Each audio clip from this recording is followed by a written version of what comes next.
बच्चों, इसके पहले वाले लेक्चर में, लेक्चर 9 में हमने आपको निश्चित समाकलन कैसे करते हैं वो आपको हमने बताया था। अब लेक्चर 10 में इसका एक अनुप्रयोग बताएंगे। वैसे तो निश्चित समाकलन के बहुत से अनुप्रयोग हैं, लेकिन यहाँ आपको वो अनुप्रयोग बताएंगे जिसकी आवश्यकता हमेशा फिजिक्स में पड़ती रहती है। तो निश्चित समाकलन का अनुप्रयोग, इसकी सहायता से वक्र y बराबर fx तथा x अक्ष, माने वक्र y बराबर fx का मतलब क्या हुआ? y अक्ष का फलन है और x को के मानों को x अक्ष पर और y के मानों को y अक्ष पर रख करके ग्राफ खींचा गया है, तो वक्र बन गया है। तो वक्र y बराबर fx तथा x अक्ष या वक्र y बराबर fx या तथा y अक्ष, माने कोई भी वक्र और x अक्ष के बीच, चाहे वक्र और y अक्ष के बीच का क्षेत्रफल ज्ञात किया जा सकता है। वैसे ज्यादातर फिजिक्स में वक्र और x अक्ष के बीच का क्षेत्रफल ही निकाला जाता है। तो हम आइए यहाँ पर दिखाते हैं एक प्रश्न, देखो बात समझ में आ जाएगी। वक्र y बराबर 2x + 4 तथा x अक्ष और x बराबर 2 तथा x बराबर 3 के बीच का क्षेत्रफल ज्ञात करो। हमने जानबूझकर पिछले लेक्चर का सवाल ले लिया है ताकि आपको बहुत परेशान न होना पड़े। तो पिछले लेक्चर में हमने वक्र y बराबर 2x + 4 को खींचा था, तो वह एक सरल रेखा थी, यही y बराबर 2x + 4। इसका न आदि होता है न अंत होता है, रेखा तो चलती जाती है। लेकिन यहाँ पर थोड़ा सा वही मान कुछ रख दिए हैं, x बराबर 0 तो y बराबर 4, x बराबर 1 तो y बराबर 8, ये 1 तो y बराबर 6। देखो हाँ, x बराबर 2 तो 2 2 4 4 8, y बराबर 8, x बराबर 3 तो y बराबर 10, और आगे भी बहुत होंगे, ऐसी रेखा चली जाएगी। तो ये वक्र है तथा x अक्ष माने यह है x, और x बराबर 2, ये x बराबर 2 है, x का मान यहाँ 2 है, तथा x बराबर 3, ये x बराबर 3 है, के बीच का क्षेत्रफल क्या? तो आपको पूरा यहां से लेकर के यहां तक ये वक्र वाला पोर्शन है,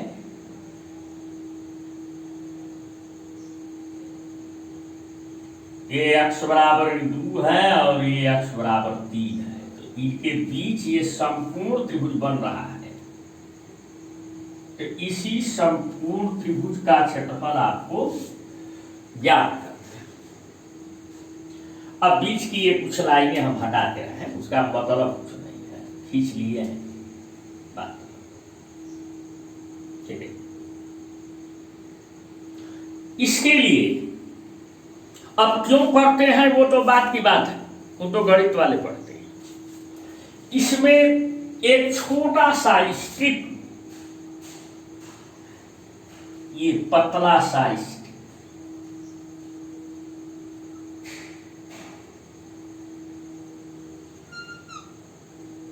इसकी चौड़ाई यहां dx है, अनंत सूक्ष्म स्थिति, और यहां पर ये जो मान है, यहां से पहला लाइन जो हमने खींचा है, इसके संगत y का मान y है, ये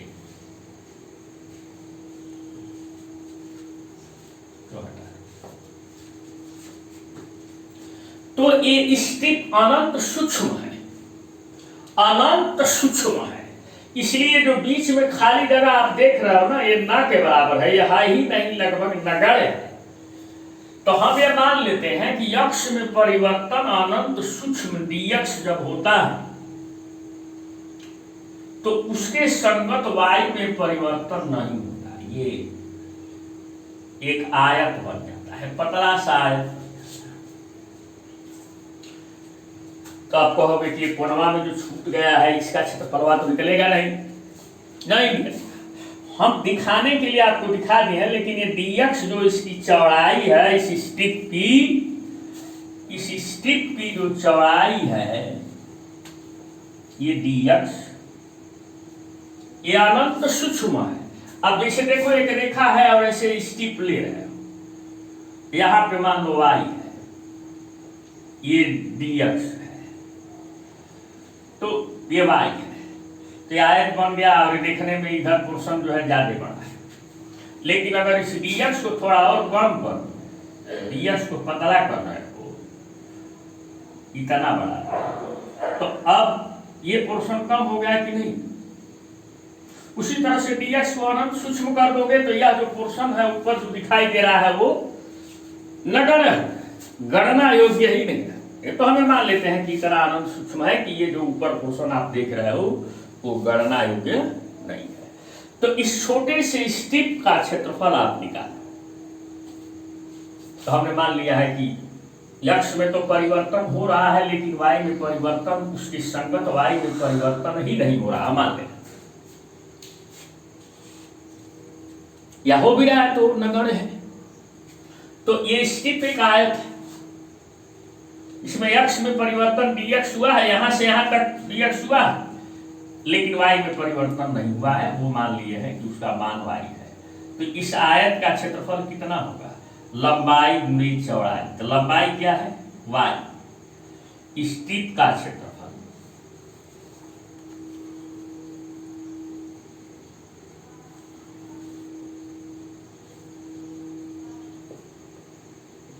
लंबाई हो गई आपकी y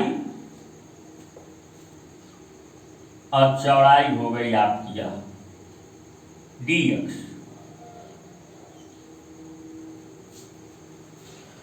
अब ऐसे ही पतले पतले स्ट्रिप में यहां से लेकर यहां तक बांटोगे तो और सबको जोड़ दोगे तो आपको यहां से इतने बड़े समकोण त्रिभुज का क्षेत्रफल मिल जाएगा।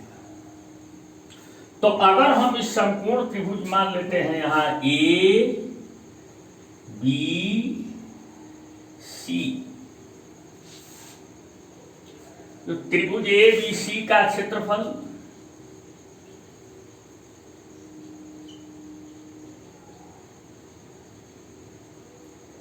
बराबर, अब जोड़ने की प्रक्रिया वैसे ही पतले पतले स्ट्रिप में बांट कर सबको जोड़ेंगे तो पहले सिग्मा शून्य होंगे, लेकिन यहां पर हम निश्चित समाकलन लगाएंगे। और कहां से कहां तक जोड़ना है पतले पतले स्ट्रिप को, x बराबर 2 से लेकर x बराबर 3 तक। तो x बराबर 2 से x बराबर 3 तक। ऐसे ही छोटे छोटे पतले पतले स्ट्रिप का क्षेत्रफल निकाल करके जोड़ना।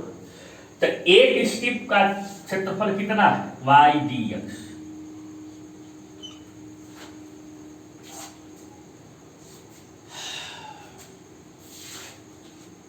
ये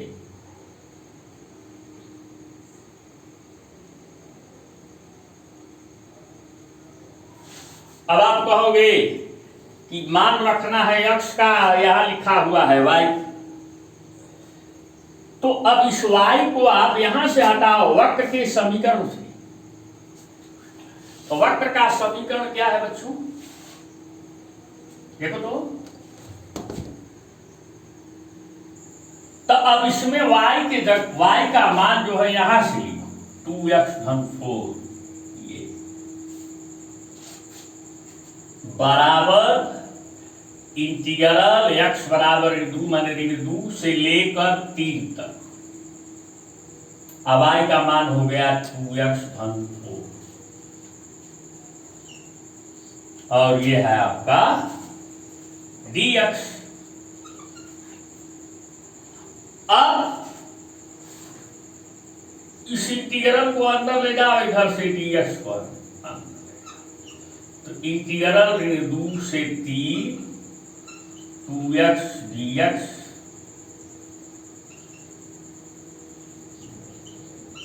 प्लस इंटीग्रल ऋण 2 से 3 4। अब 2 यहां गुणांक है तो 2 को यहां पर साइड कर दो। 2 से 3 इंटीग्रल ऋण 2 से 3 x dx। आए 4 भी गुणांक है। ऋण 2 से 3 4 को भी बाहर ऐसे dx।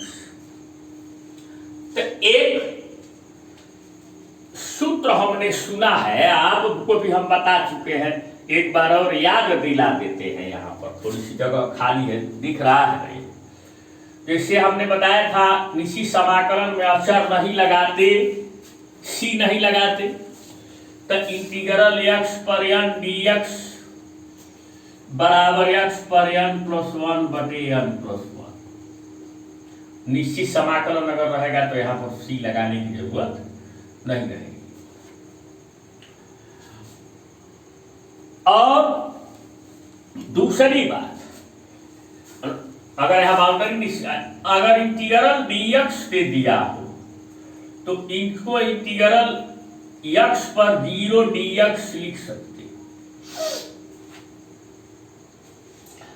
इसी सूत्र के हिसाब से देखो तो n बराबर 0 है, तो इसी सूत्र को लगाओगे तो x पर 0 प्लस 1 बटे 0 प्लस x पर 1 बटे 1, तो x से न हुआ। तो इंटीग्रल dx बराबर हम हमेशा x रखें। इस पे फॉर्मूला लगा दो x पर n dx वाला, तो कितना हो रहा है बच्चों? 2 x पर 1 है, तो x पर n प्लस 1 माने 1 धन 1 x स्क्वायर बटा 2 हो जाएगा। x की जगह पे 1 तो x स्क्वायर बटा 2। लोअर लिमिट इधर नीचे लिखना ऋण 2 और अपर लिमिट है आपका 3। अरे 2 तो पूरा उसी तरह यहां देखो, इसका हो जाएगा x लोअर लिमिट ऋण 2 और अपर लिमिट जो है 3। अब सर अब पहले इसी में उच्च सीमा रखो, 3 को रखो। तो 3 को रखोगे तो 3 स्क्वायर बटा 2 ऋण 2 को रखो x की जगह पे, लोअर लिमिट को रखो, तो ऋण 2 स्क्वायर बटा 2 धन 4। अब यहां देखो, सीमा 3 रखो ऋण करके निम्न सीमा ऋण 2 रखो, हो गया। तो कितना हो गया? 3 3 के 9 बटे 2, ये हो गया 9 बटे 2 और 4 बटे 2 ऋण 4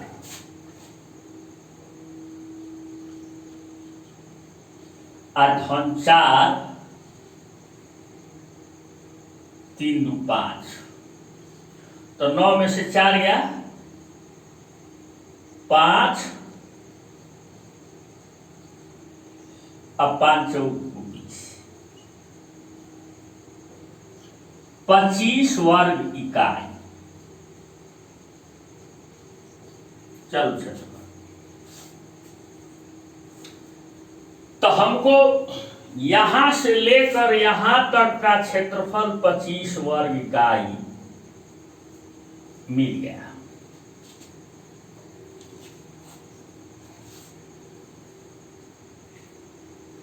वैसे बच्चों, तुम लोग चाहते तो समकोण त्रिभुज के क्षेत्रफल वाले फार्मूले से भी इसको निकाल सकते।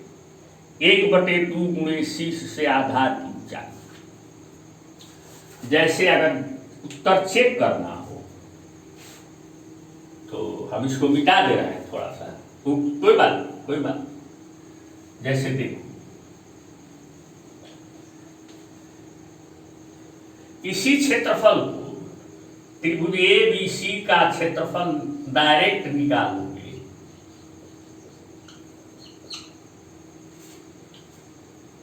तो 1/2 गुणे आधार ये भी है,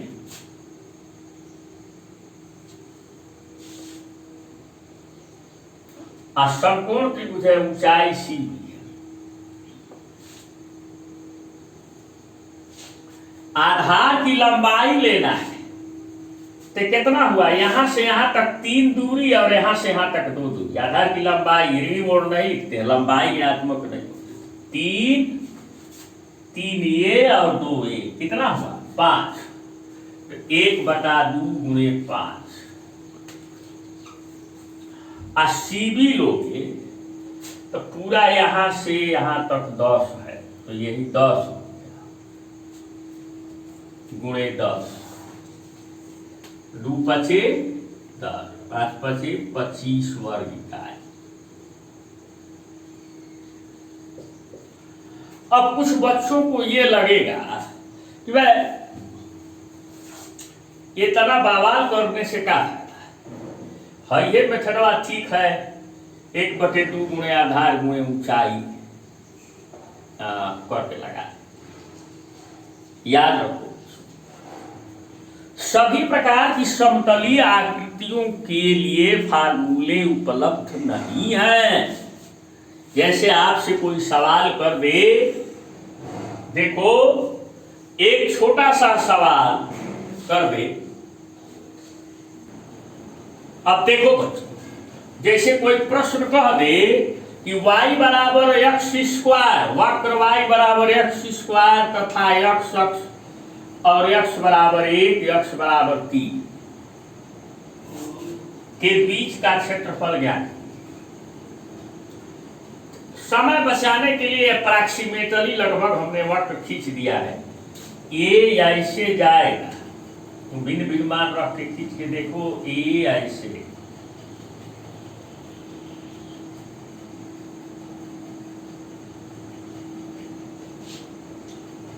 अब x बराबर 1 वक्र टेढ़ा है, x बराबर 1 और x बराबर 3 के बीच का क्षेत्रफल कहां से कहां तक हो रहा है। देखो यहाँ x बराबर 1 है, B ये तो वहां लिखे ABC D, x बराबर 1 से x बराबर 3 तक। आप फिर ऐसे घुमा करके यहां से ले करके ऐसे, ये कोई त्रिभुज बन रहा है क्या? नहीं। तो यहाँ क्या करूँ, यहाँ तो तुम लंबाई गुणे चौड़ाई और ये सब सामान्य सूत्रों से क्षेत्रफल नहीं निकलेगा, तो हर हाल में हम यहाँ बेबस है निश्चित समाकलन का उपयोग करने के लिए। तो वैसे ही करेंगे, एक छोटा सा इसके बीच में स्टिप ले लेंगे, कहीं मान लेते हैं, मन में मान लीजिए dx चौड़ाई का है, जिस पर y का मान में कोई परिवर्तन नहीं हुआ, तो इस स्टिप का क्षेत्रफल हो गया लंबाई y गुणे चौड़ाई dx, y dx। इसका इंटीग्रेशन कहां से कहां तक, x बराबर 1 से लेकर x बराबर 3 तक, x बराबर 1 से x बराबर 3 तक। तो आपको ये पूरा एरिया जो है, जिस पर कोई फार्मूला काम नहीं करता, कोई रास्ता मेरे पास नहीं था, तो ये निश्चित समाकलन का फार्मूला हमारा काम। तो क्षेत्रफल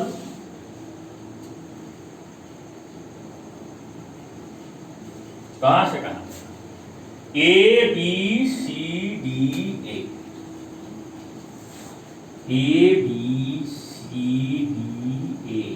ए को 2 बार लिखते हैं, मैंने तुम लोग आराम से समझ लोगे। ABCD